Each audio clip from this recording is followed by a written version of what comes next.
This is a follow-up to my previous Mystery Incorporated video, Velma's Queer Evolution, a celebration and dive into the legacy of the show, so go watch that if you haven't for full context. If you've already seen the video, you know that the show went through a lot of trouble when initially airing because, as much as Warner Brothers Animation loved the show, Cartoon Network hated it due to it beating their own series Adventure Time, sabotaged it, and made it impossible to keep up with at the end before it disappeared, only for it to pop up on Netflix and become a rediscovered cult favorite in the age of streaming. That's where this follow-up is headed. You see, when Mystery Incorporated hit Netflix and became a huge success, this made the higher-ups start to see that the show was massive worldwide, except in America, which led to some meetings asking why it was only America that seemingly had not cared about the show. The answer uncovered, of course, was the show being pulled from the schedule over and over and over and over again, being aired early in the morning on weekdays without promotion, and ultimately being burned off by Cartoon Network doing everything they could to make sure America didn't know about it. And yet, half a decade after that, there it was on Netflix, a massive hit. Just as the creative team felt, the show was a slow burn cult phenomenon that just needed time to find the right audience, and is still as popular as ever, longer lasting than anything else they've touched before or after. On JB and Millie's wonderful YouTube channel, showrunner, writer, and producer Mitch Watson gave a fantastic interview with a few revealing moments I've been allowed to share here. For one, with Mitch being asked to return for the recent Scooby-Doo Where Are You Now special on the CW, despite not having worked at Warner Brothers Animation for years now, he revealed Tony Cervoni, one of the other showrunners, has been calling him every 2 to 3 years, saying they want to do another Mystery Incorporated, asking what he thought because he didn't want to do it without him, or if they can't come up with something worth returning with, though they both have stayed busy on their separate ends. Mitch feels he and Tony's inclusion in the retrospective special was an indirect apology for the way the show was treated during its initial run, and to acknowledge the impact it's had since. This special allowed him to reconnect with Tony, work with him on the first Scoob movie, and even more notably, the upcoming spin-off SCOOB Holiday Haunt. What's so notable about that is, for the first time since the show ended, we're finally seeing the return of a character created for it, with Sheriff Bronson Stone making a return appearance for this. Maybe you should teach me then,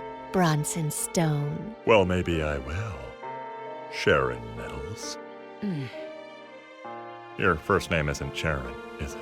Janet. With all this said, Mitch revealed that he and Tony periodically are getting calls from Warner Brothers Animation to bring Mystery Incorporated back for a third season to pick up where they left off, something they only want to do if Mitch, Tony, and the crew come back so it's done right with all the integrity. Mitch adds that they both would love to return to the series, and even had an outline planned out for a third season already where the gang drive across country just like in the original series, end up at Miskatonic University introduced in the season 2 finale, and discover a new huge mystery involving the college. But then Cartoon Network struck, and the show was killed. But that third season was always something planned. With the entire core cast and staff still around, though it could be that same outline or something entirely different, Mitch leaves us with one huge thing to consider. If timing falls into place, Mystery Incorporated could come back for that third season. Thanks to the huge love it's been shown by fans over the last decade, it's no longer out of the question. And regardless, Mitch reveals the upcoming SCOOB Holiday Haunt will be having some definite crossover with Mystery Incorporated, so you won't want to miss that. This wouldn't be the first time Warner Brothers Animation revived one of their legacy shows killed by Cartoon Network. Young Justice, another favorite series of mine, was cancelled around the same time in 2012 by Cartoon Network, but continued to receive such good streaming numbers on platforms like Netflix with a strong cult following that Warner Brothers Animation brought it back for a third season in 2019, 7 years later, and a fourth season finished earlier this year. This is a very real possibility for Mystery Incorporated. The only stipulation I would have for a third season of Mystery Incorporated is Velma. Kate Micucci is the voice of Velma in the DTV movies and shows now, and Mindy Cohn hasn't voiced her in a show since Mystery Incorporated ended. Kate has grown on me over the years, but Mystery Incorporated Velma is Mindy. The whole reason that character is who she is